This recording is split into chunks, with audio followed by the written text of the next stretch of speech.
Good afternoon. I recognize some of you and glad to see you back. And I will try not to, I don't know if you were ever in a Hamilton class before, but even if you were, I have tried to approach this a little bit differently in order to highlight what are really urgent questions facing the country and the world economy today. So we are going to start with, it's a two-part class, as you know. I will go approximately, 50 minutes, an hour. We'll take a break of 5 to 10 minutes, and then come back and I'll have a slightly shorter session after which I would hope we would have questions and discussion. Unless I make something really unclear, I'd appreciate having a chance to go through the initial part of the lecture. But if it's really urgent, go ahead and raise a question. Although I believe you'll be muted but you can unmute yourself to do that. Yeah, they can unmute themselves. Right. So was that someone asking a question already? No. Okay. I will just say, if everyone can, when Nancy is speaking, just mute themselves. This way there isn't any background noise. Okay. Thank you. All right. So why we need Alexander Hamilton's thinking today. This is not up to the minute, but it is. It could be. And if you look at my blog, you'll see up to the minute discussion as well. But we're going to deal with this with an overview in this first part. The basic reason is that by any Hamiltonian and realistic standards, we are bankrupt as a nation.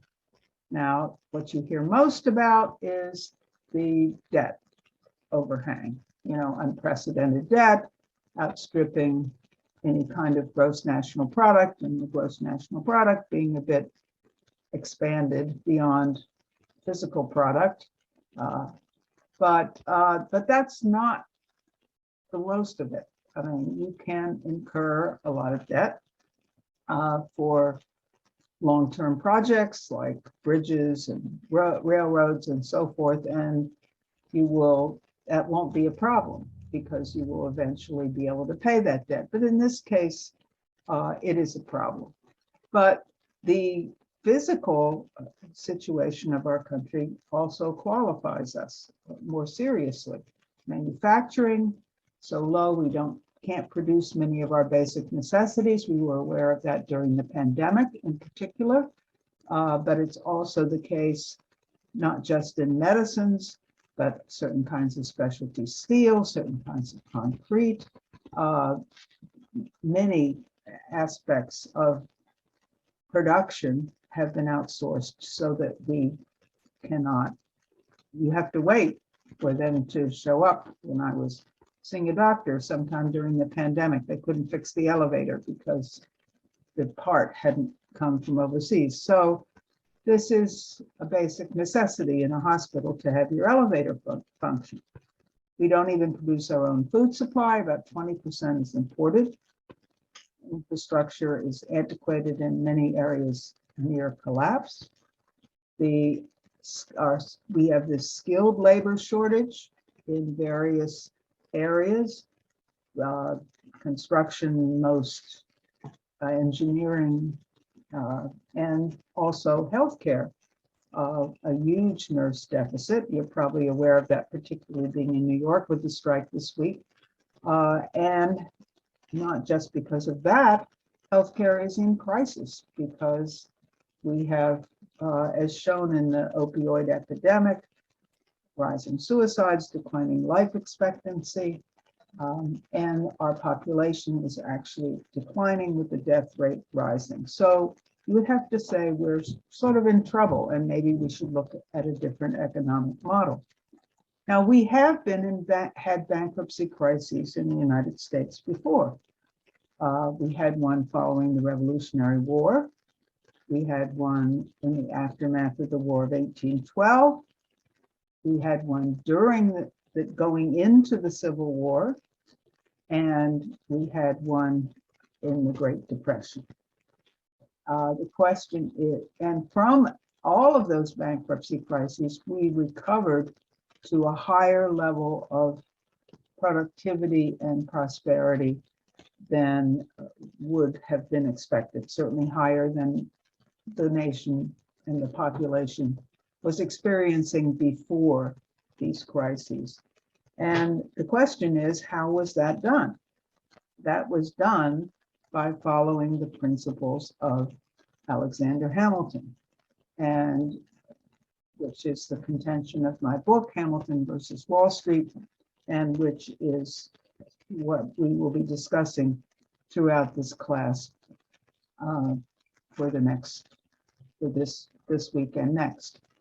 So to be very brief about those principles, because we will be going into them in more detail, what you have is national sovereignty, including over your currency, public credit put to work backing economic growth, including infrastructure development, government protection for your crucial industry and for your labor force, and economic independence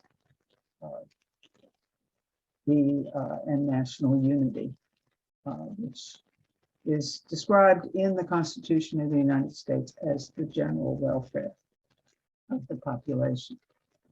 So let's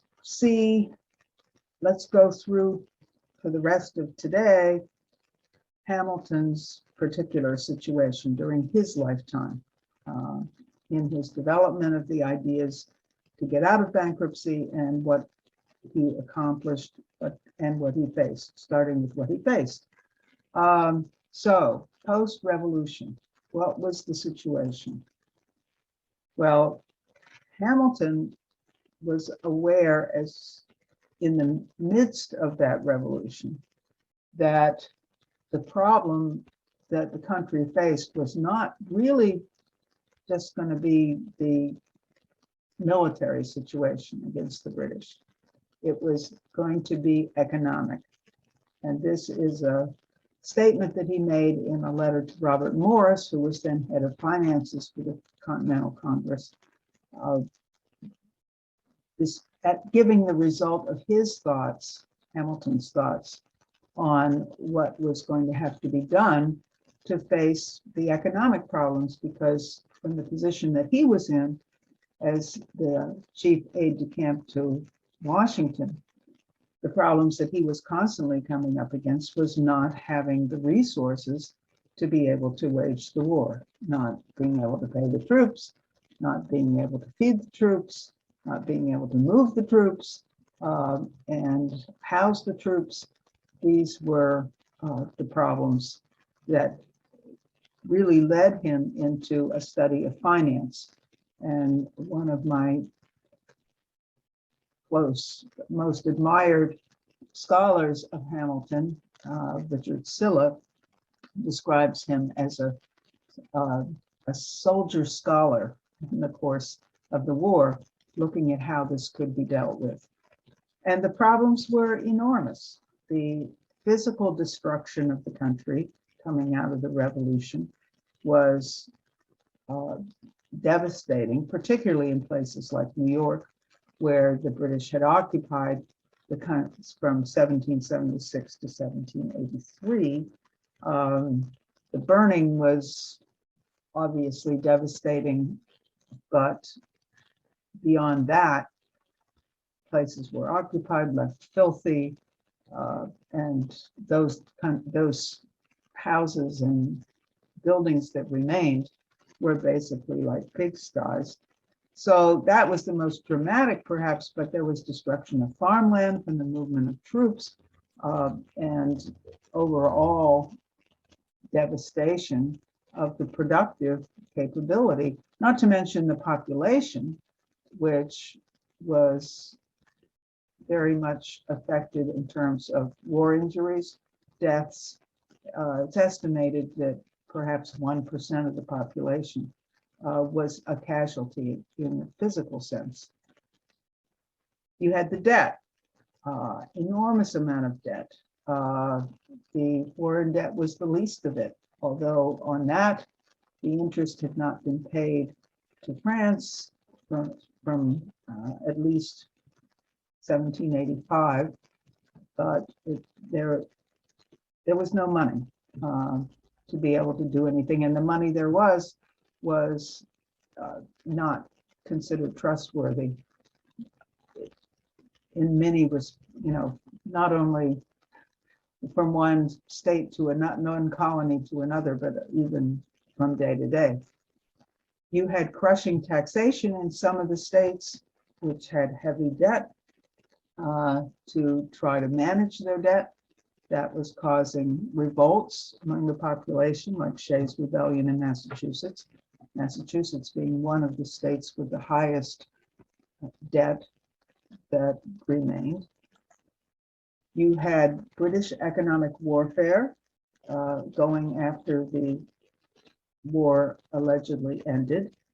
There's immediately after the peace was signed, the British established rules about shipping, which allowed, and it also began to dump its production into the United States to undercut the industries that had developed during the war out of necessity in order to run it. The British forts were still occupied on US territory, creating a military threat, requiring some resources to be thrown to that. And the fleet was trying to impose the rules that the British had determined were in force in terms of American ships going to the Caribbean, for example, British islands in the Caribbean. There was interstate conflict, especially in harbors like New York City's, because as each state was competing for resources, tariffs on trade, they were looking to charge not only the merchants that were bringing things into the ports, but also the other colonies who needed to take things from New York Harbor, for example. So Connecticut versus New York, New Jersey versus New York. And it was a mess, which doesn't call for a very productive economy. And there was essentially a government in name only. In fact, it was very difficult to get people who were elected to the Continental Congress in this period after the war to come and sit in the Congress. Everything was basically being left to the states, which was not leading to a situation of improvement for the country as a whole.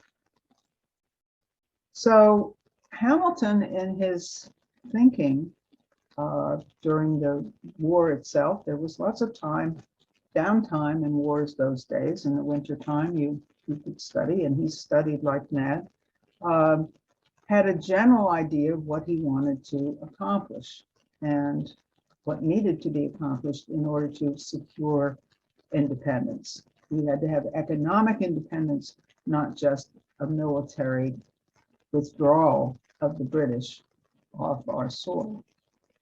So he expressed what was needed in the Federalist Papers. The one that I think is very long-lasting and often overlooked is Federalist 11, which deals with economic questions, which Hamilton knew were absolutely critical to the future of, if we had a future as a country. And he talked about what was necessary, a strict union and an American system, which would not be dictated to by the empires which dominated the world this new country was involved in. So that meant we needed to have an energetic national government, he said, as shown in Federal Hall here, symbolized by Federal Hall in New York City. We had to establish public credit. In other words, we had to be able to conduct business, take loans, answer the calls of justice. That's paying your military and your veterans, restoring land to its due value, providing resources. You needed to establish credit so that you could get your economy moving again and your people living in a adequate and improved situation. You had to expand production. As I said, production had of necessity gone on during the war, but a lot of that was following the war. People went back to farming. The British competition made it more and more difficult to make ends meet. But Hamilton knew that you needed to expand production in order to make the country economically self-sufficient. And you had to create economic unity as well as political unity. And part of that was financial, part of that was physical, in terms of creating the networks of transportation, for example, which would allow trade to go on from one part of the country to the other, would allow people to move from one part of the country to the other, and so forth. This is an early example of connection. It's within Pennsylvania, but still, that's a long way. And that's what people, an integral part of what Hamilton felt needed to be done. Now, to do all this, you needed to have a government with the powers to mobilize the resources and direct the resources to be able to get an economy and a polity functioning again.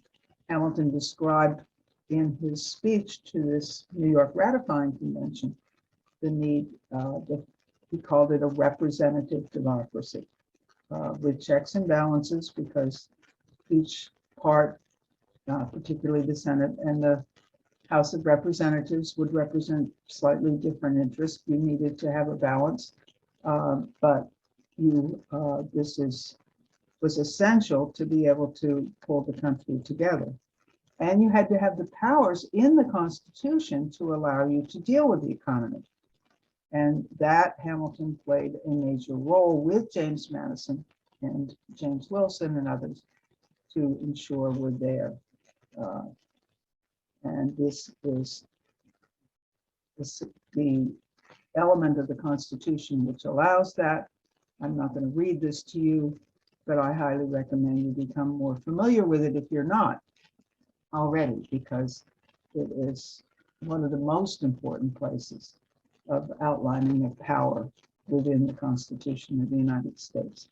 And you notice that in addition to the general welfare being a purpose of the Constitution in the preamble, that it's again emphasized. Well, that's my emphasis, but it's again reiterated here, and that is for very deliberate reasons, as we shall see. This is the other coin money, these securities in the coin, promote the science and useful arts, and make the laws necessary and proper to carry out these powers. Very significant element that Hamilton was directly involved in putting into effect. Now, I'm going to, after the break, deal with what Hamilton actually did. What I'm going to do right now is go through his elaboration of what, and the principle, which expresses the principles of economy which he knew had to be put into effect.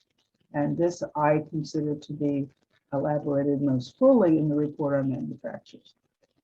That's a report, and that's what I'm going to take you through over the next approximately half an hour. So this is vision. Now, what was this report? It was his third major state report. But I believe that it was, it built on the first two reports, actually the first three, because if you count the mint, but two reports on public credit and then the manufacturers. But my contention is that he had in mind the concepts in the report on manufacturers before or during the time he was doing the other reports. They were not a stepwise thought. They were a unity, really, of concept of what needed to be done in political economy. So this report was commissioned in 1790, and it was issued almost 2 years later. The reason it was issued so much later was not just because other matters needed to be taken care of right away, but because, in fact, Hamilton carried out sort of what you might call a industrial survey in order to discover what the state of manufacturers actually was in the coming to being United States at the time. That because how are you going to determine exactly what you should do if you don't know what's already happening?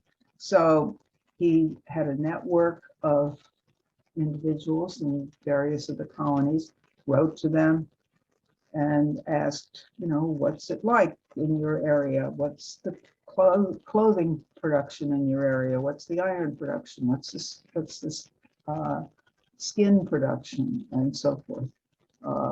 What's the whiskey production? All of that. So it took a long time. He was aided by Tench Cox, his assistant secretary of the Treasury at the beginning. So not issued until almost 2 years later.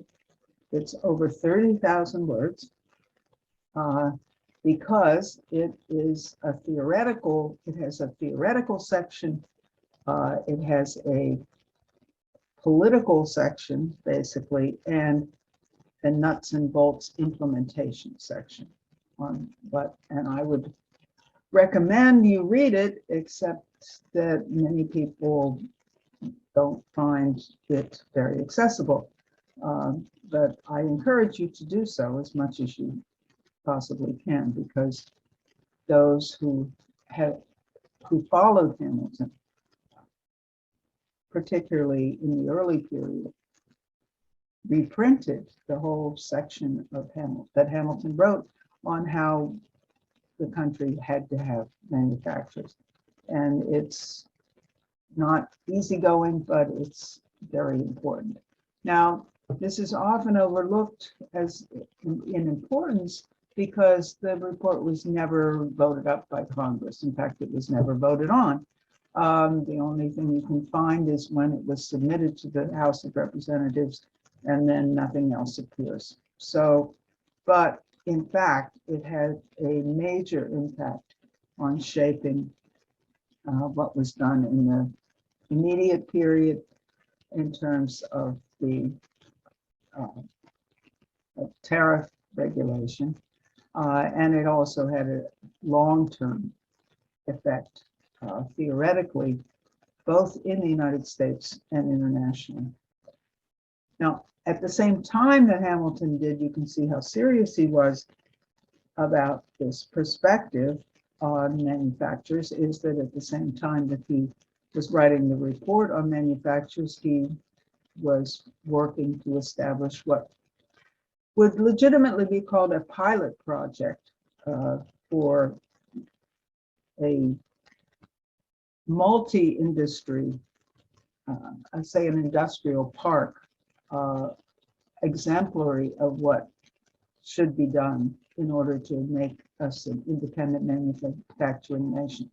And that was the Society for Useful Manufacturers in Passaic Falls, New Jersey. This is just a picture of that. We're not going to discuss that in great detail at this point, but it did become a successful center of industry over the next 150 years, actually, and established the city of Patterson and so forth. So, and it represented a very serious attempt to show how government-backed securities could help boost private enterprise for industrial progress. Now, the beginning of the report on manufacturers is, as you seldom hear, an attack on Adam Smith, not by name, but by a summary of his argument against the United States developing manufacturers. Adam Smith, of course, wrote his magnum opus in 1776. Obviously, given when it was written, it didn't have any impact on causing 1776. But by the time Hamilton was writing in the 1790s, it certainly had circulated widely here and was considered a reputable economics discussion by many people, but mostly the people that Hamilton was in battle with on this manufacturing perspective. So he begins with that. He doesn't cite this, but this is exactly why he is going after Adam Smith, who said in The Wealth of Nations that Americans, in particular, should not divert any considerable part of their capital into manufacturers that we're providing for them. This would retard the increase in value of their product. This would obstruct instead of promote progress.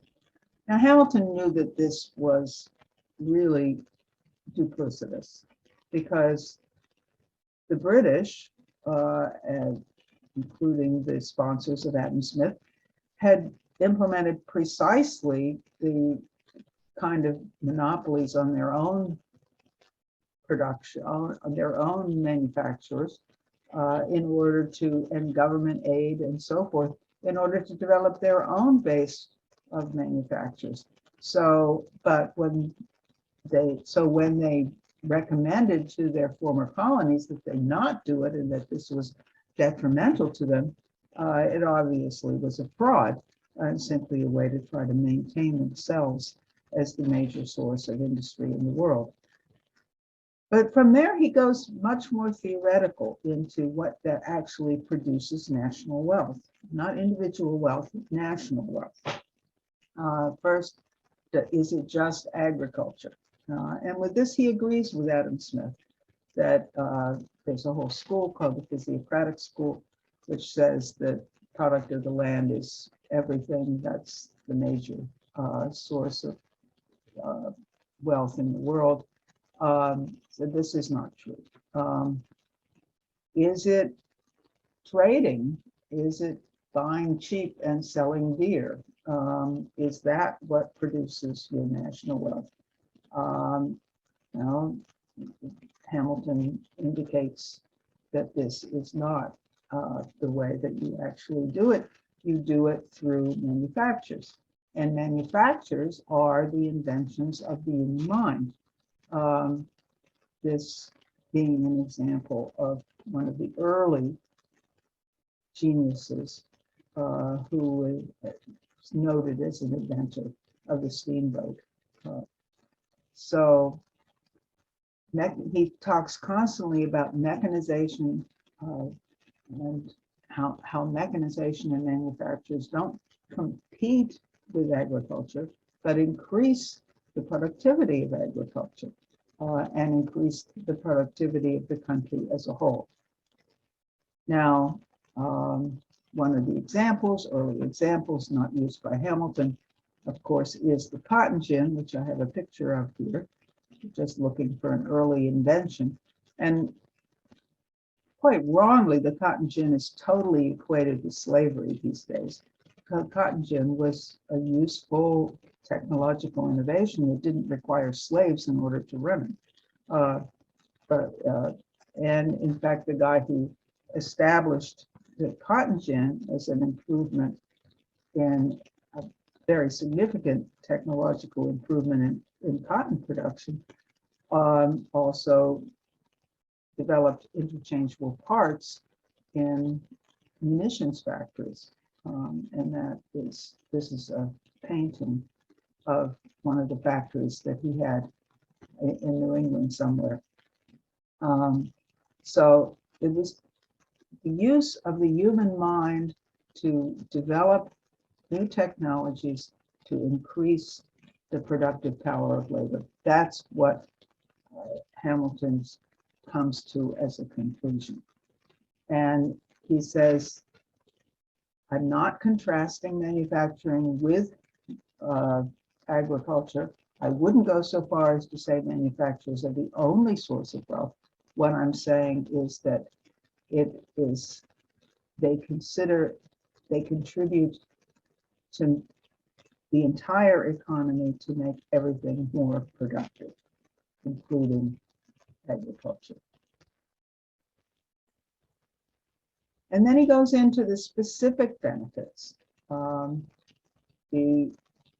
how manufacturers extend the use of machinery. They add to employment because people who are not fit to farm, too young to farm. I mean, he was talking about child and female labor, but so was everybody. It will promote immigration of skilled labor to America, which is already occurring. It will provide greater scope for people's talents, because when you have a wider scope of interests, you are going to develop your mind more effectively, more ample field for enterprise, and will increase demand for agricultural products, because right here at home, not internationally.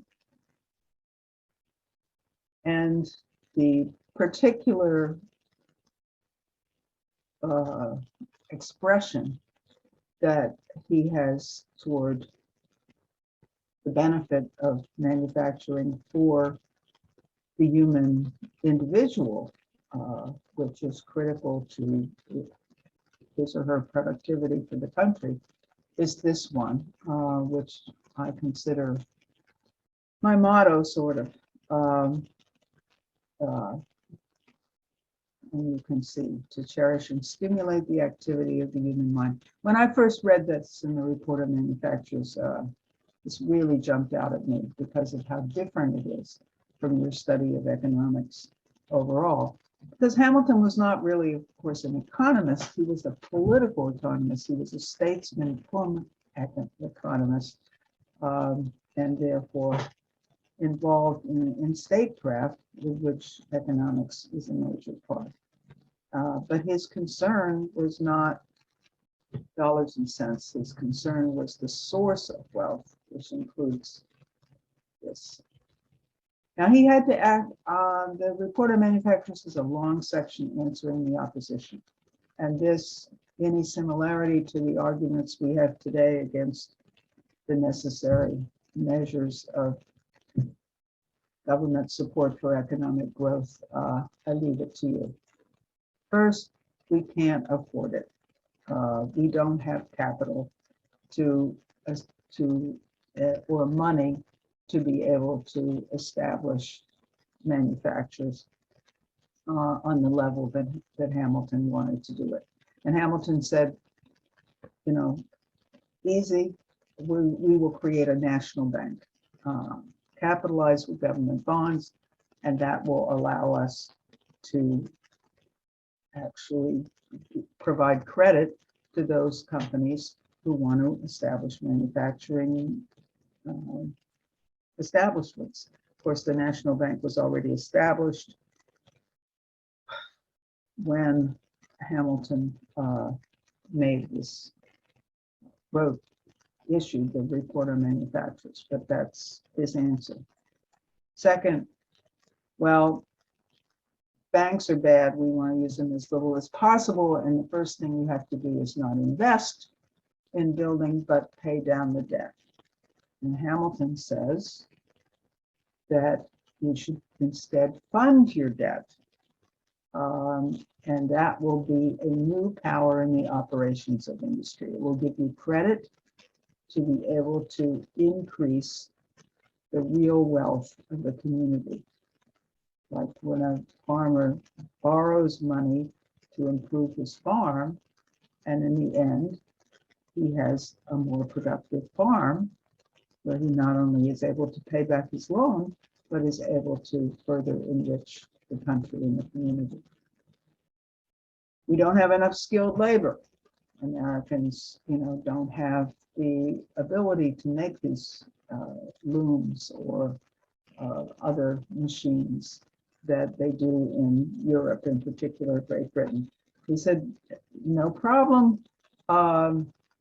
We will attract the immigrants who want the greater freedoms that we have here in the United States. And in fact, the report on manufacturers was circulated internationally as a recruiting device in many respects, in England and Ireland, in the British Isles in particular. Labor is too expensive in the United States to be able to become a manufacturing nation. The Hamiltons, and this is an argument for budget cutting, which today would be the equivalent of budget cutting. But Hamilton does not say we should have our labor paid less.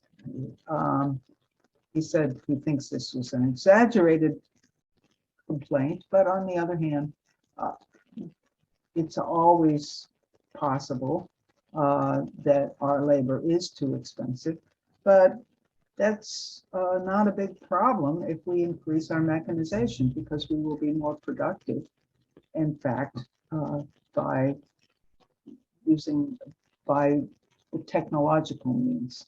And in fact, you need to have a more well-paid labor force if they're going to be capable of running these machines. This is a machine from a museum in the city of Paterson, which is devoted to the Society for Useful Manufactures. I unfortunately don't have the specs on the machine, but I'm going to get it again someday. And then, well, the goods are going to be cheaper if we import them. So we don't want to have to produce them ourselves. This, of course, you have heard ad nauseum, I believe, over the past number of decades. And Hamilton says, not necessarily so.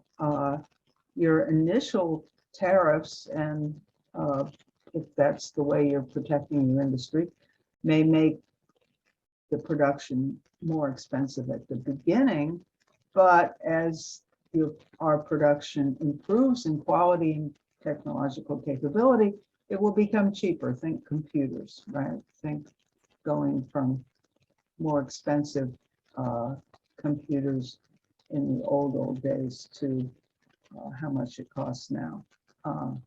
That is the concept. And then he goes through what must be done, which is pretty much the fruits of what he had actually gotten with the survey that Tench-Cox and he had carried out over the last 2 years. And here, once again, not being simply a nuts and bolts man, but thinking about the concept of what was required to bring this country out of bankruptcy. He said, well, we have to ensure that we have all the essentials for our independence and security. So our guideline for our manufacturers has to be to possess within ourselves all the essentials of national supply. Means of subsistence, that would be your food supply, your habitation,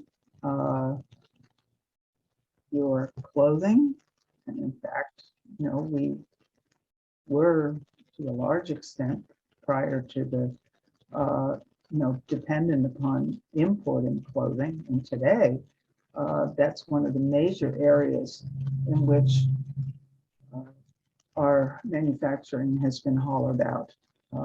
We produce a huge portion of our, I think we're the greatest import dependence of any area in the economy is clothing and defense. Now, defense is usually identified as Hamilton's major concern. The initial mandate that he had in order to produce the report on manufacturers mentioned defense in particular, but not only. But today, I think we surely would include in defense from disease and other kinds of ills. So this is, he lays out very clearly this as a core concept. And how will we do this? He lists more than 3 ways, but this somewhat encapsulates them. There's duties or tariffs, which people tend to concentrate on. That was not Hamilton's preferred method of supporting manufacturers. He preferred bounties or premiums, which is basically like rewarding challenge grants or something like that, rewarding for excellence in inventions and new manufacturers. And then prohibitions of exports or imports of certain kinds of materials so as to protect the industry and encourage it. And the constitutional authority he saw for all this was what I referenced before in terms of the powers of Congress. The emphasis being on the general welfare of the population, which is the purview of the national government, not the localities, but it is national legislation that has to deal with the general welfare. And this is a statement from the report on manufacturers, which indicates how broadly Hamilton looked at that. This is obviously an area in which turns many people today against Hamilton's expansive idea of the powers of the federal government, but this is precisely what he said. The general interests of learning, agriculture, manufacturers, and commerce are in the sphere of national council as far as the application of money. And then he outlines various other specific ways in which the federal government would do that. One is to encourage inventions, which was the point of the patent law. The first guy who got that was a potash maker. I think he was an immigrant as well, Samuel Hopkins. He outlines the importance of regulations for inspection so that you didn't have shoddy groups, shoddy production. Not just regulations on the seas, but also beyond that. You had to improve your, what we would say today, infrastructure, but your transportation, which is one of the major benefits we had against importing everything, was what we had we didn't have to go through shipping things overseas and the cost of that. But in order to make that really efficient, you had to have you had to have communication and roads and canals that would make communication much more efficient here in this country. And he makes it clear that there are numerous of these projects that involve more than one state that call for a comprehensive plan to be made by the federal government. Then he goes through the industries, and there are more industries than I'm going to go through, about 14 of them. The lead one is the iron industry, and he says that has done very well during the revolution, but we need to protect it, and we need to expand it. And there he calls for an increase in tariff. He says this is a crucial industry, but we're not going to have the government run it, even though in many countries that is what is done in order to protect this national security related industry, only in terms of military armament will we have government control. And he proposes that would apply to the Springfield, Massachusetts Armory, which the federal government took over from Massachusetts in 1794.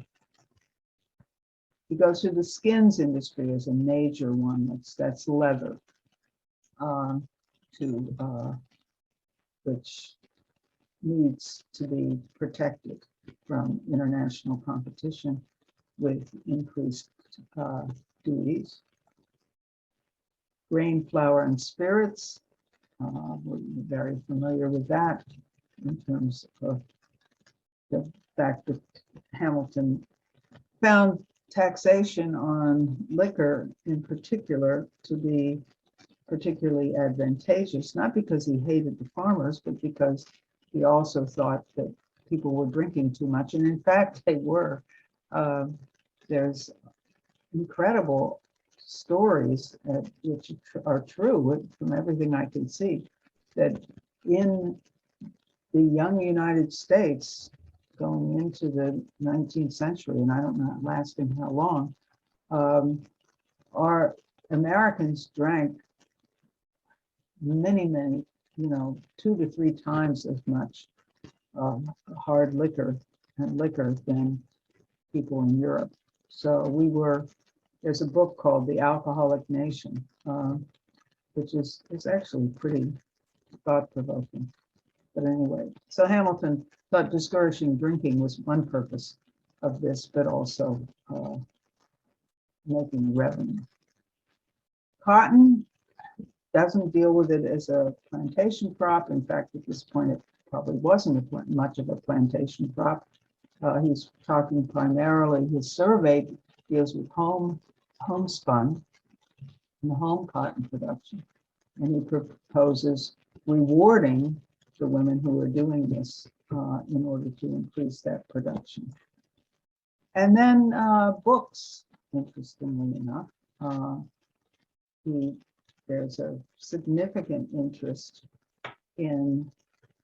reflected in the report on manufacturers and in the history of the period and certainly in almost everything, every major speech that President Washington gave toward education, and that requiring the availability of books for the American population, which was more literate than most, not counting those who were deprived of literacy, than other populations in Europe and so forth.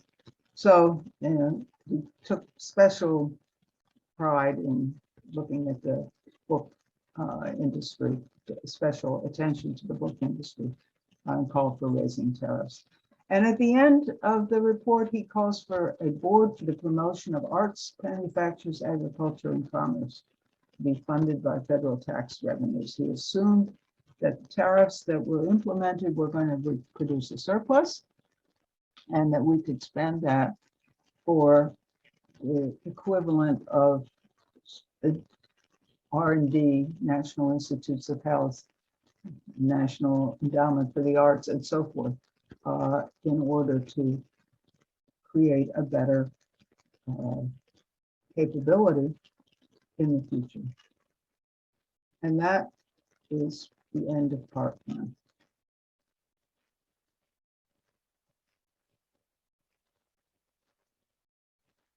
So we got a couple minutes if you want to ask a couple things now, or if you want to take the break now.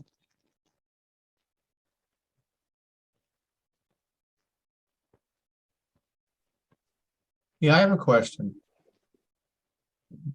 Can you hear me? Yes, I can hear you. Did Hamilton have many allies with his points of view, influential people? Washington, George Washington was his most significant ally. He did have others. I think Fisher Ames of Massachusetts was one of them. So yes, he did. Because this seems like a heck of a lot to be promoted by one person for the country to fall in line with. Well, he was a broad thinker. He was, he was looking at the whole, and he undoubtedly did not expect it all to be brought into realization immediately, but he was there resistance to his thoughts or his ideas? Absolutely, absolutely. Organized resistance, and I don't mean like There was opposition from the get-go to every aspect, from the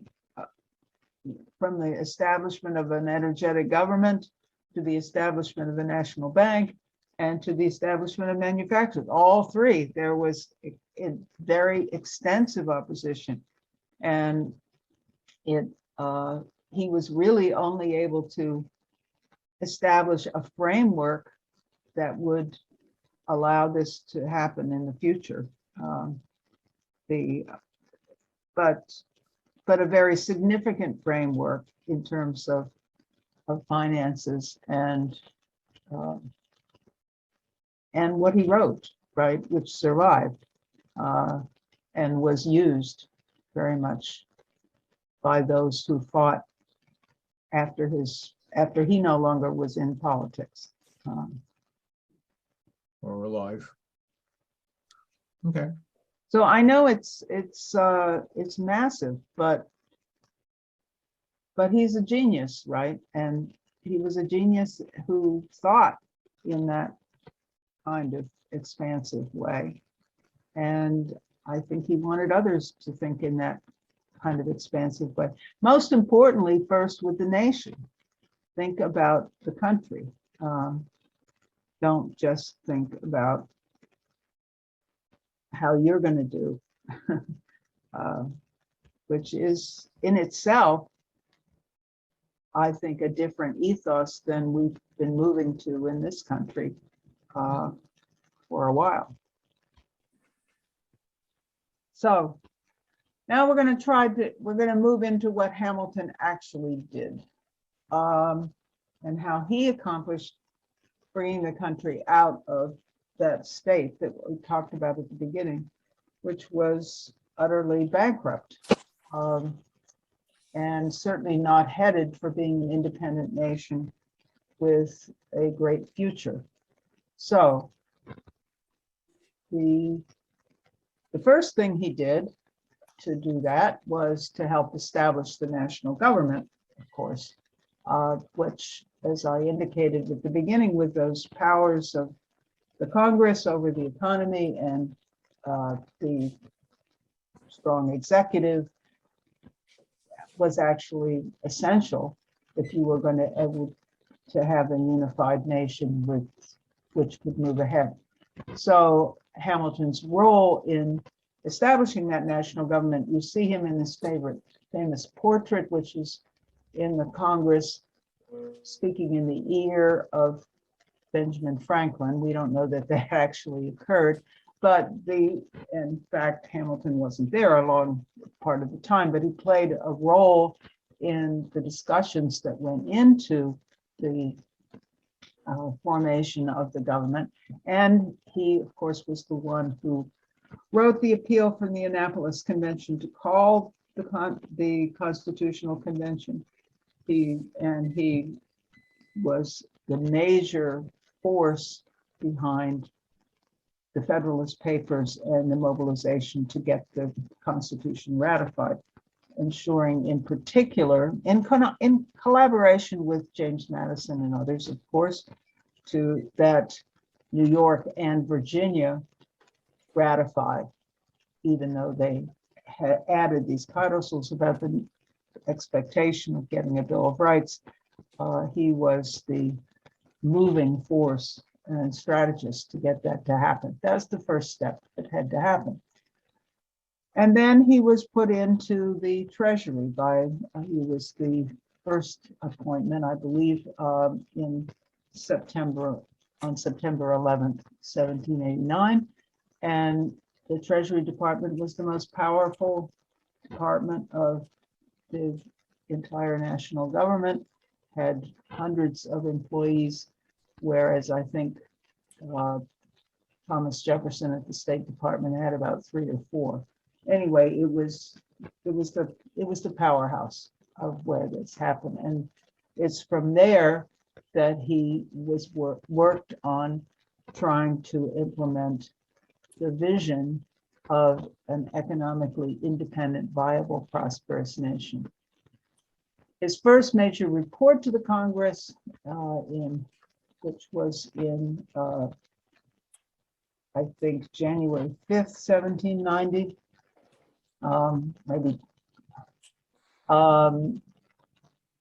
was on public credit. This was a question of how to reorganize the debt. And this is was a major contentious issue. You saw before the degree of the debt, it was about $17 million divided between foreign, state, and national.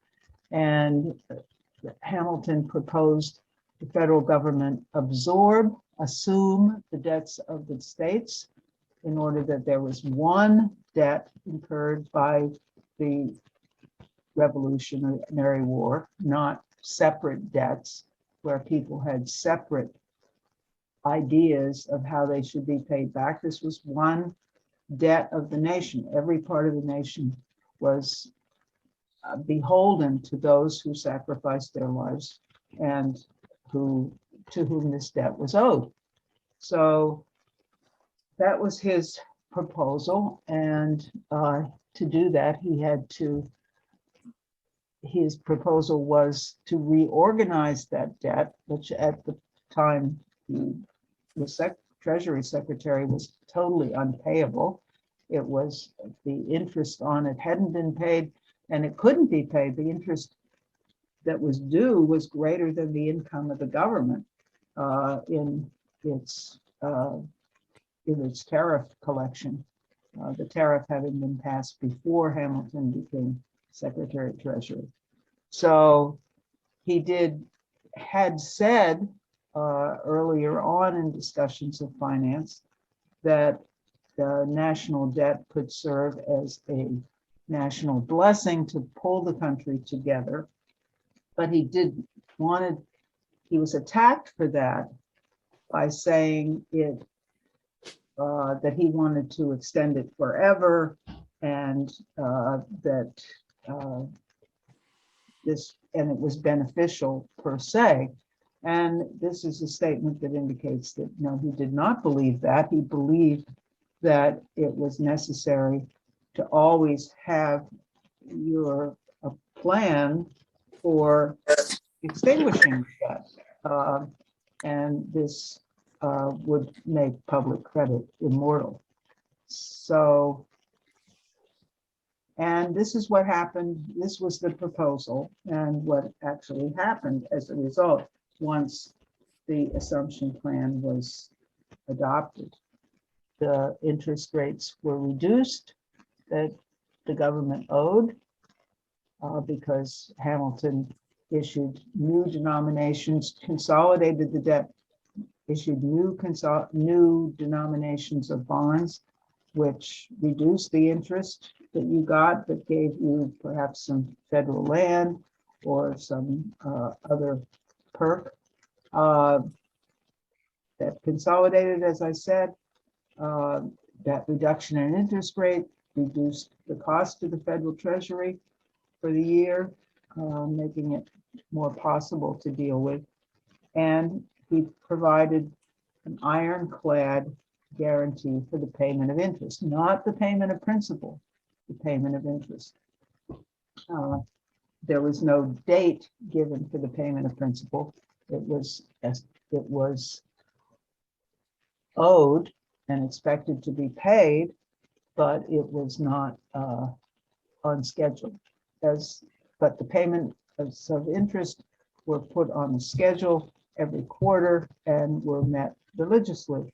And the funds were guaranteed so that would actually happen. So that's what he did with the debt. But he realized that that was not sufficient because the only way that we would actually be sure to have the income to be able to pay the debt was to produce. So, but the first step did allow the opening up of foreign sources of credit, which Hamilton argued. In addition to the moral argument that the debt incurred in the Revolutionary War was a moral debt for our independence, that if we had defaulted on that debt, which some people wanted to do or cut it down, we would never be able to borrow again internationally, and we needed to borrow. In fact, the only way we were able to pay off some of the foreign debt was by borrowing. And we did that heavily from the Dutch, and we were able to do it because he set up that rigorous schedule of interest payments. But as I said, those new bonds, okay, now we have these new bonds from the creditors of the United States. How are we going to make sure we have the income to be able to pay the debt? Well, we have the tariff, but we need to have support and credit for other industrial activity, for agricultural activity. And therefore, right alongside and already referenced in the first report on public credit was Hamilton's determination to establish the first bank of the United States, capitalized, and his report, the second report on public credit, is called the Report on a National Bank. The reason to do that, he says, is to increase the active capital of the country, to permit us to enlarge the industry and commerce. We can make banks the nurseries of national wealth. Now, that's not the way you think of them now. That's not generally, and that's not the way that Americans thought of them back then. But Hamilton was determined that the way he would run banking would do this. So what did the first national bank, how did it do this? Well, number one, it was capitalized by government bonds. 3/4 of the stock purchase of the capital of the bank had to be in government bonds, which of course supported government bonds, but it also put those bonds to work as a backup for credit. It was capitalized at 10 million. That was bigger than all the banks together in the country. 20% was owned by the federal government.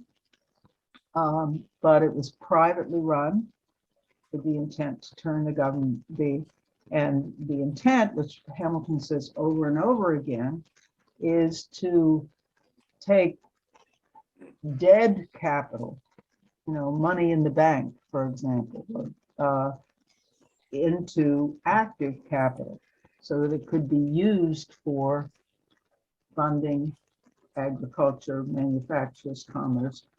Businessmen could go and 30 tomorrow. take out a loan or put in a bill that they were due from something they sold, get some money on the basis of it, and be able to continue their work and ultimately pay it back when they were paid and so forth. It was supervised by the Treasury Department, reporting regularly. Foreigners could buy stock, and a lot is made out of the fact that foreigners heavily bought stock, but they had no ability to contribute to the policy making, serving on the board of directors.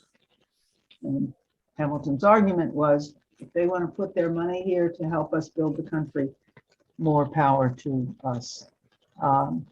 And then it was a depository. It's also served the government in the sense of a depository for government revenue, which it could loan to the government if Congress approved, and its notes were usable for taxes.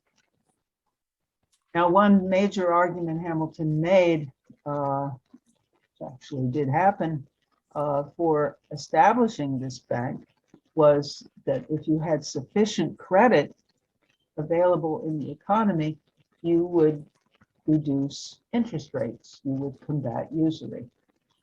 This, I just like to point out, is in contrast to British theory at the time, which was Jeremy Bentham, who wrote a famous paper entitled In Defense of Usury, saying anyone should be able to do what they get the interest that they want. And this is some quotes on what Hamilton's thinking about that national bank, that it was an object of public utility more than private profit. It was a machine of great importance to the state, and he wouldn't investigate it more than once a week, which I think is really gives you a good sense that Hamilton believed in regulation of the banking sector.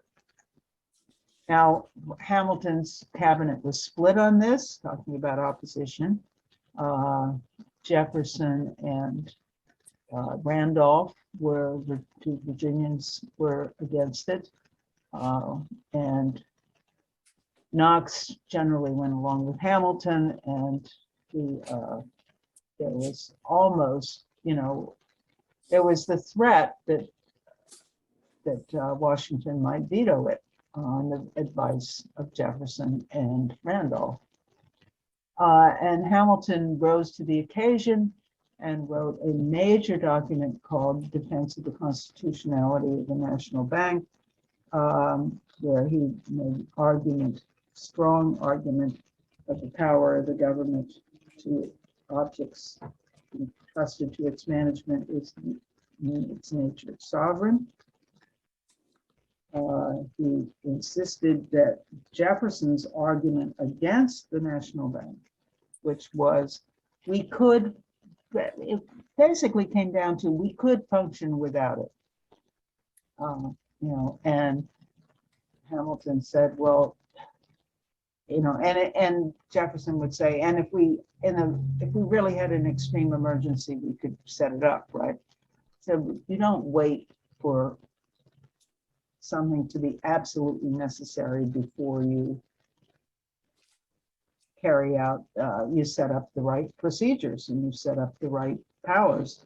And the best way for us to manage our finances is to establish this bank now. And he considered to have constitutional authority, and that it could be construed liberally in advance for the advancement of the public good. Again, something which is a hot button issue for many today. The Bank of the United States, by its paper that it issued in loans, that paper circulated and was served sort of as a currency. At the time, there was no unified currency of the United States. People were using dollars, people were Spanish dollars, people were using British pounds, people were using state-issued pounds and other kinds of things. And everybody was discounting everybody else's currency. So, this provided a nationally accepted for federal taxes, federal taxes being very limited, but also for customs payments and so forth, serves sort of as a national currency. But it didn't substitute for having a national currency in terms of coins, and particularly for people who, for your average small change purchases, going to the grocery store and things like that. There was no grocery store, but paying your local farmer small purchases for tools and so forth and so on. You didn't want to go to the bank to take a loan out for that. So when Hamilton did, his third paper was actually to establish the mint, which established a national currency and set the terms of what a dollar, he chose a dollar as the unit of currency and indicated how much. It was both by metal. There was a dollar of silver and a dollar of gold, and how much that was. He defined how much of each of those went into a dollar, and that dollar was ultimately what. So the dollars could, in principle, be turned in for metal, but the idea that Hamilton explicitly said is we want as much of the economic activity of the country to operate by paper transactions, not by specie transactions, because the expansion of credit, as long as it's connected to the expansion of economic, of production and economic activity, is to the benefit for the progress of the country. These are a couple early coins for the mint.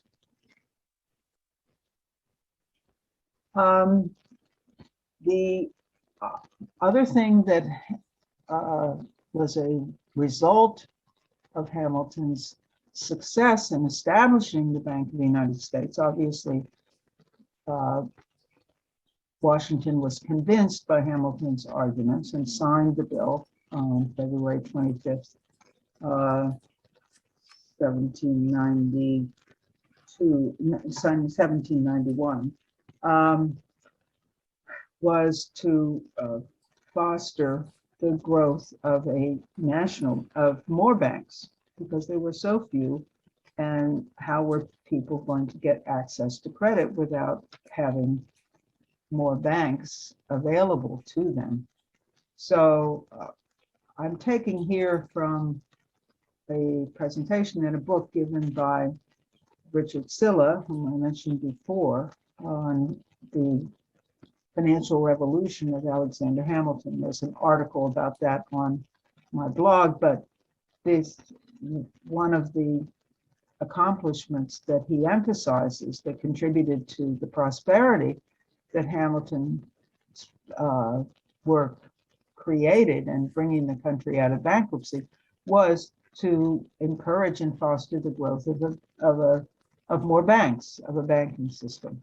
And this is one of the state banks that was established. They weren't federal banks. There was no such thing as national banks other than the Bank of the United States at that point, but this is one of the state banks that was created. Another thing that he did, that through this establishment of the government bond system, was to establish encourage the establishment of securities markets. This is the famous meeting under the buttonwood tree, supposedly, in New York City, in the whole scandal that occurred with the first issuance of the script for securities in the Bank of the United States. There was a whole gambling operation that took off, which was wild and ended up in a serious financial threat of a big financial crisis early on. So some regulation was necessary in the securities market, and this was the bankers who got together in New York to do that, setting up rules for selling securities to capitalize your business and so forth, which is what turned into Wall Street. Wall Street having created, done both good and bad in the course of its history. Obviously, some securities which are sold on Wall Street and gained investors have done things like built the Erie Canal and so forth and so on. As we have gone along, they've tended to be more a market for speculation without producing anything for the economy. But this is, Hamilton it was necessary to have securities markets. And he encouraged the chartering of corporations, for which are basically on enterprises,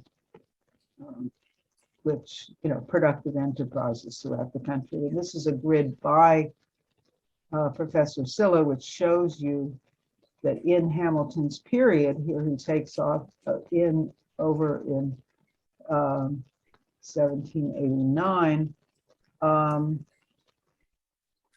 1781 to 90, 28 corporations, from 1791 to 1800, 286 corporations. So business started. He was good for business. He established from the Treasury Department the Coast Guard. It was initially called the Early Revenue Cutter Service. He is still honored as founder of the Coast Guard. And this was used to enforce tariff collection, help ships in trouble, so forth and so on. But that was critical to the prosperity of the country. We still did a lot of commerce and made a lot of our revenue through the tariff on the and Americans were very good at evading the tariff. They learned even better during the Revolutionary period. He reduced state taxes by the assumption of the debt and taking over management of the debt on the national basis.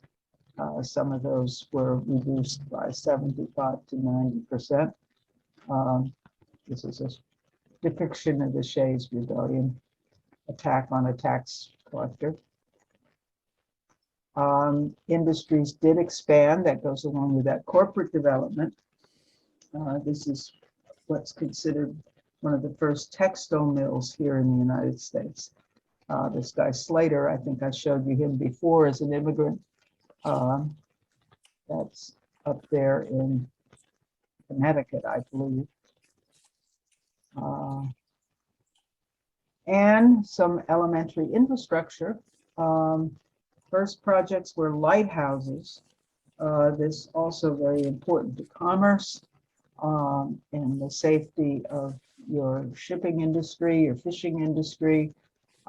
This one in particular, what happened was the Congress, before Hamilton was Treasury Secretary, although he was put in charge, was to tell the states they had to turn over their lighthouses to the federal government. And some of them were unfinished and were finished under Hamilton's term. This one was finished, Portland Headlight, that's my hometown, so I like that one in particular. And another one finished under Hamilton's administration was in Virginia, Port Henry. It's called Hamilton's Light. And Washington and Hamilton were involved in every detail of how these lighthouses would be finished, how much you would pay the lighthouse keepers and so forth and so on. It was an extremely important element of infrastructure for the development of the country. And further development of the transportation infrastructure. This is a picture of the Potomac Canal, which of course was actually begun by Washington in the 1780s before Hamilton was in there, but there were other canals that Hamilton's system, primarily by having a banking system coordinated through the Bank of the United States, which had a stable basis for national commerce and business, created the financial conditions under which people could invest in these things. Whereas before, there was no stability of credit. There was even, under Hamilton's administration, the beginning of pushing for a public health system, starting with the Marine Hospital system, this one in Boston. He expanded this postal network to the interior. This is a post office wagon. And just to broaden it a little bit, carry out some activities against slavery. He implemented a Carriage Act in 1794, which was basically a luxury tax on the carriages of plantation owners, and was challenged in court by a Virginia plantation owner. It's widely seen as a blow against that class. It was upheld by the Supreme Court when Hamilton argued it. The Cutter Service included enforcing federal laws against the slave trade. There were federal laws passed against the slave trade, not interfering with imports as banned by the Constitution, but other laws were passed to make it illegal for Americans to be involved in other aspects of the slave trade. Those were enforced by Hamilton's Cutter Service, active with the Mission Society, and actually got involved with establishing an active trade with the Haitian revolutionaries, Toussaint Louverture. So, and then, considering his legacy, this is the ending point. Hamilton emphasized that, what he had established, really critical idea was credit, public credit. It's a power that allows you to produce more than you're capable of doing now. And that's the way you get out of bankruptcy. You don't get out of bankruptcy by cutting more. You only get out of bankruptcy by being able to produce. In general, it's to borrow, for the government to borrow. But in fact, it's a public and private blessing. It's not only allows the government to borrow when it's necessary for it to borrow for defense or a war or something like that, but it is also one of the principal engines of useful energy. Well, it's a question of whether the children, you can see, Substitute I saw in capital. just 24 hours that the kids. Is there And someone we don't speaking? want to Something like swimming. dependent upon how much gold you have. Fabulous, and they also Nancy? love the sculpture. Sorry, Hello? Nancy. But they- Yeah, it sounds they- like someone's not muted. Okay, we're good now. Okay, yeah, Yeah, I just wanted to give a reminder to everyone if they could keep themselves muted when Nancy's speaking. Thank you. we're almost finished. You'll be All able to right. talk.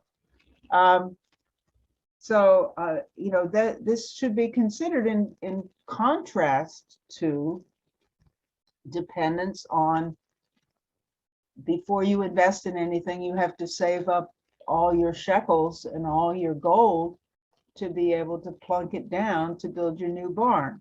Hamilton said, no, you know, you should be able to go to the bank and borrow so you can build your new barn, you know, and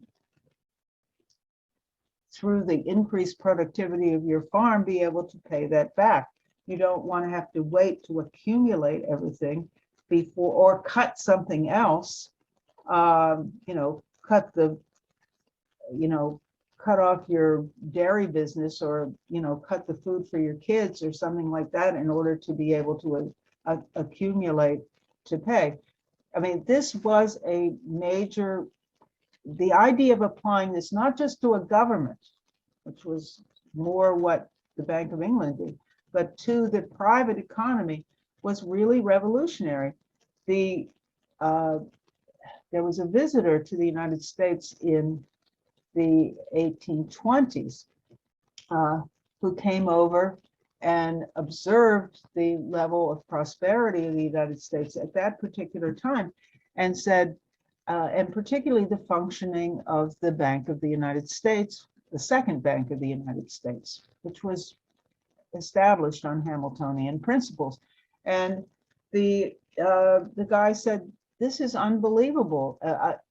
Your peasant in France would not believe that you could finance this kind of growth in, you know, canals, improved farms, at that point, the beginning of railroads, mines. He couldn't believe you could do that by a currency system, you know, by using paper money, right?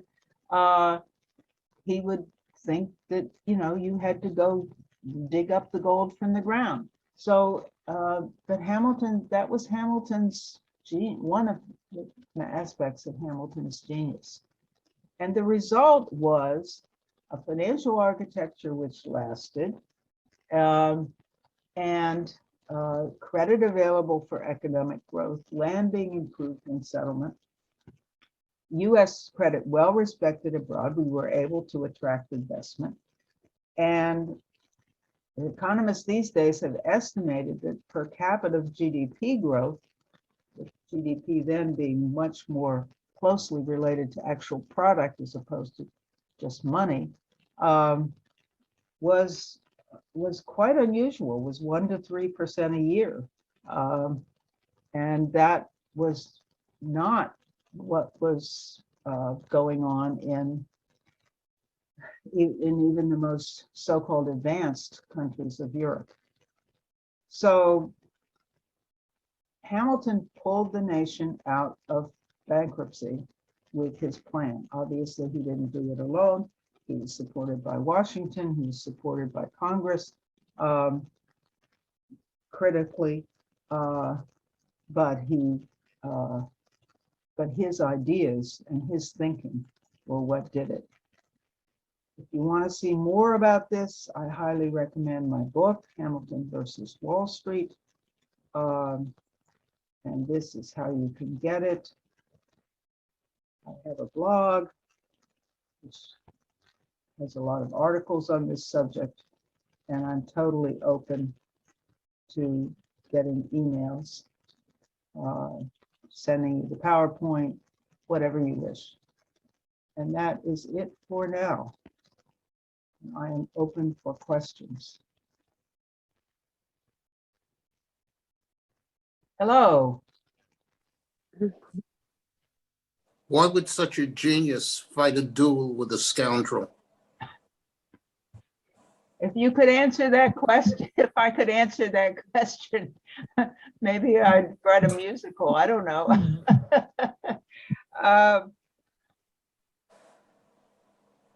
The only positive thing I can think about why he would do it, as opposed to some psychological problem, is that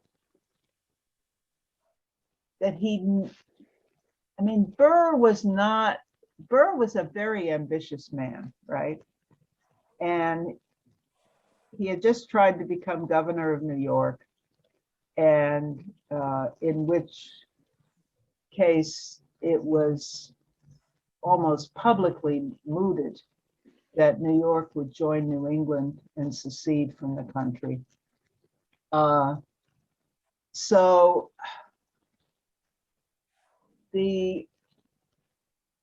I think that Hamilton knew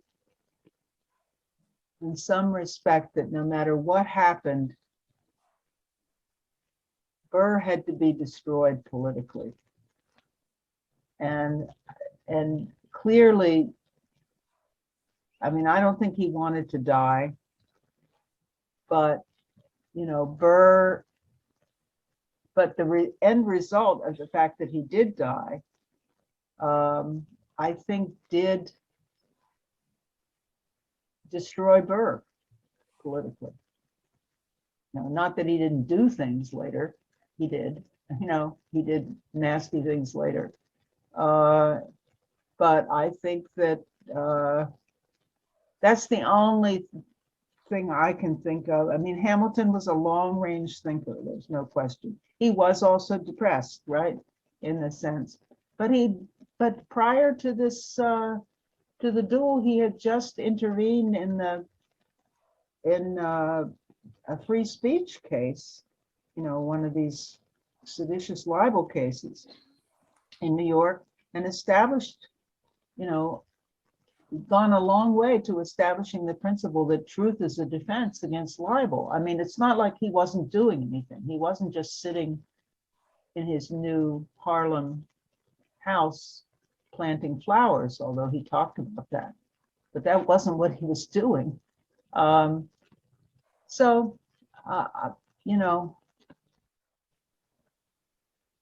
don't know. Well, wasn't there a pride factor that he was, felt slighted and slandered and he had to defend himself? Well, yeah, but To a certain degree. But, he had been slandered a lot for many decades before. And people had, that may be the case also that in other cases, other people backed off, right? And Burr didn't back off.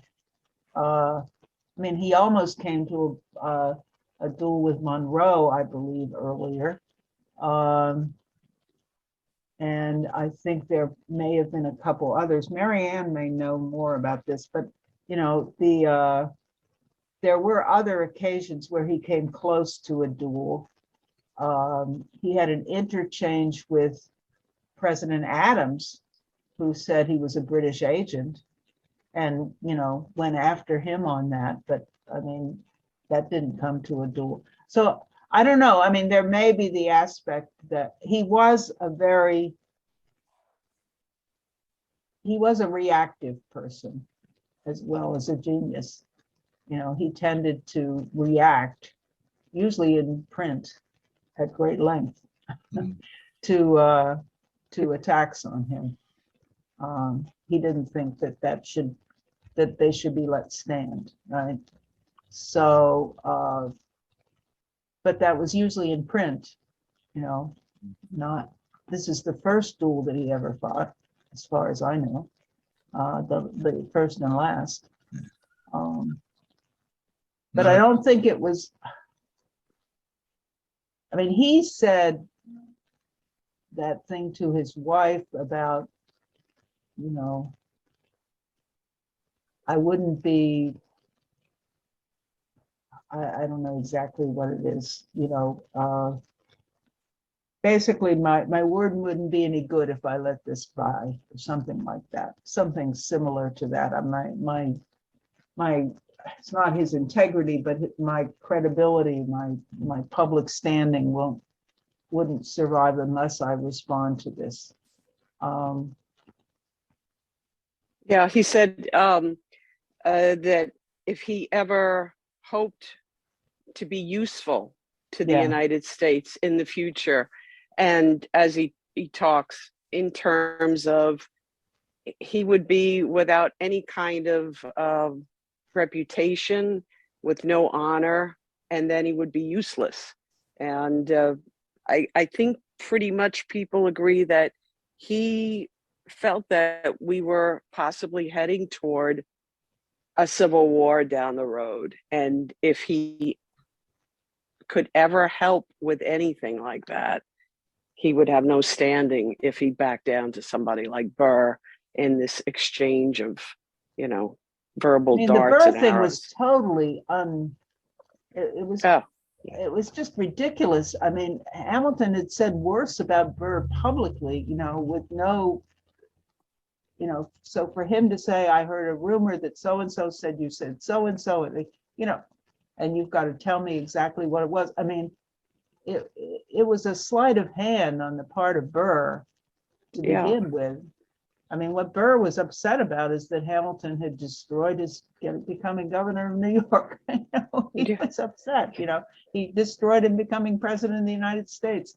I mean, I'm not saying Hamilton was the only factor in those, but Hamilton was a deliberately aggressive factor in those setbacks for Burr's ambition. So, but anyway, Hamilton's probably the most popular Hamilton ever was. There were two times. They were both in New York City. One was when the ninth state ratified the Constitution. There was this huge parade with a facsimile of a ship of state, which was called the Hamilton, as a huge parade celebrating.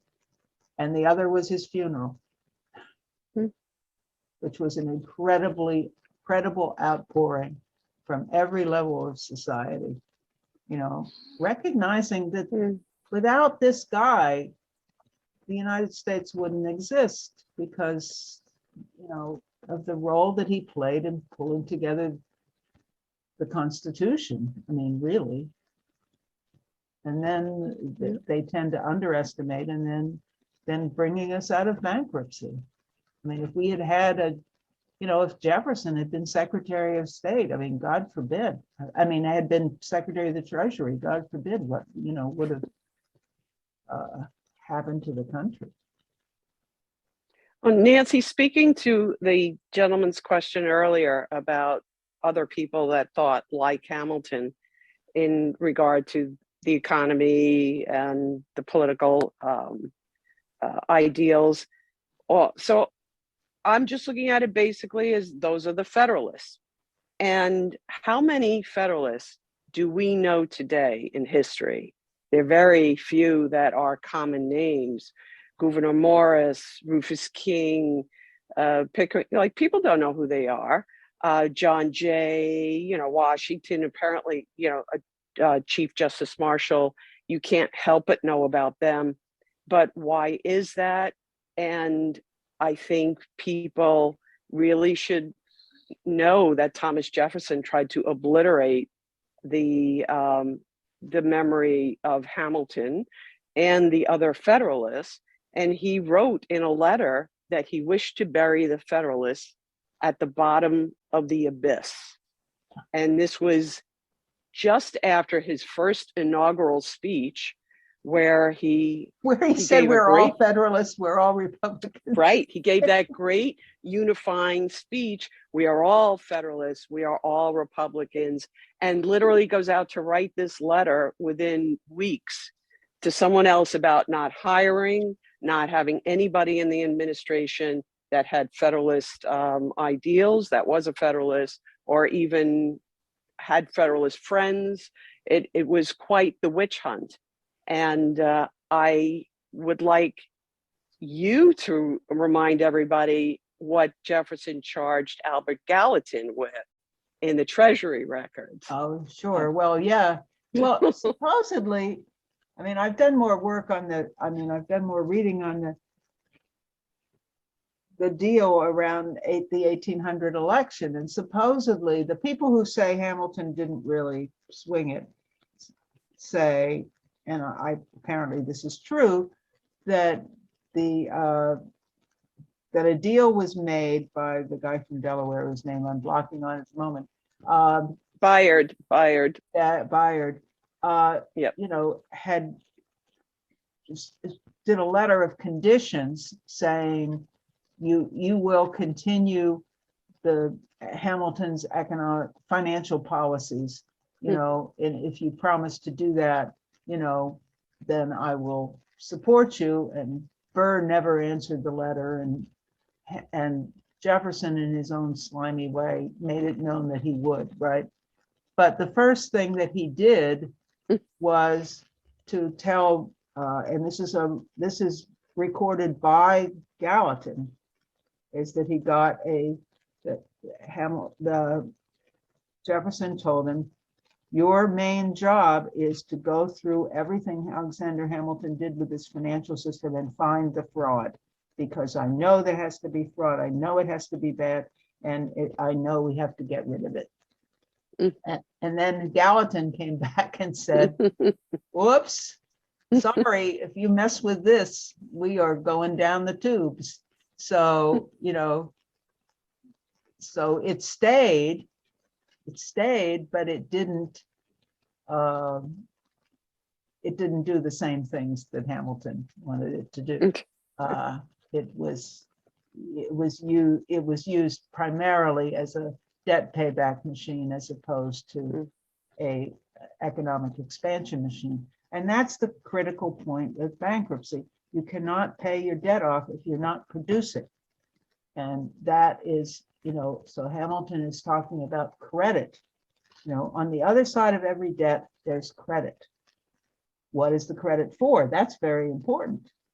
Is the credit to, you know, buy out another company, you know, in order to lay off the workers and make more for your shareholders? Or is that credit for building something that will make, you know, transportation from Virginia to New York, you know, 45 minutes? You know, it makes a difference. And Hamilton knew that, and Hamilton knew that credit was the way to build a better future for the country.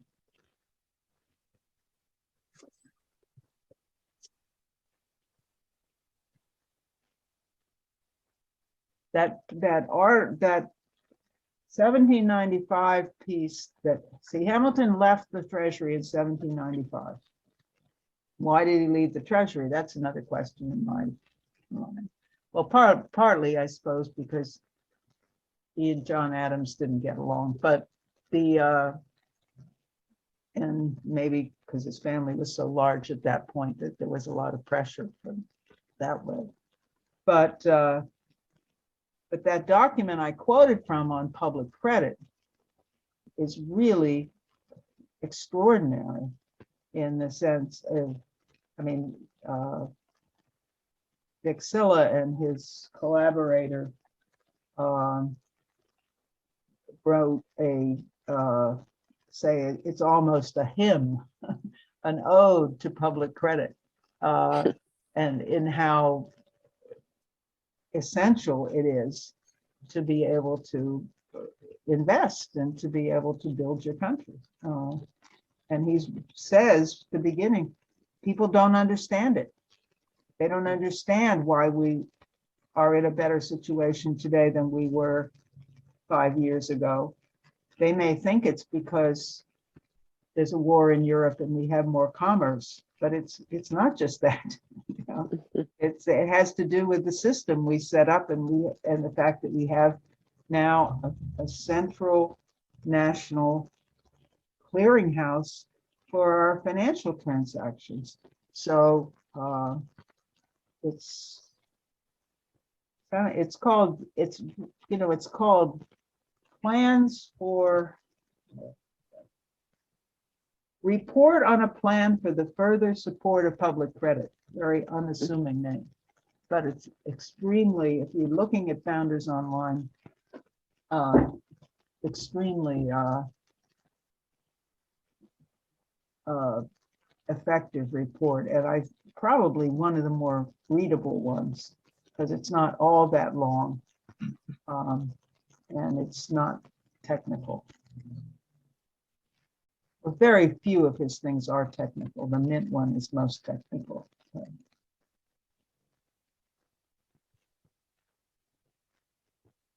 So if you don't have any more questions, we'll just get together next week. But if you have more questions, we have another few minutes. Just something to say about the his resignation. Yeah, He resigned in January of 1795, and he had written to Washington, I think just a couple of months earlier, indicating that of his intent to do so. And that letter was right after he had come back from serving the Whiskey Rebellion, going out west with the troops. And during his time away with the, this military effort to suppress the rebellion, Eliza had a miscarriage back home. And I think that contributed to that. Plus, his family was large, as you said, but he also felt he was in that place now where he had his programs had, been solidified. They were on track, and they were, the country had a solid path that he was happy with. So, just something extra. Mhm.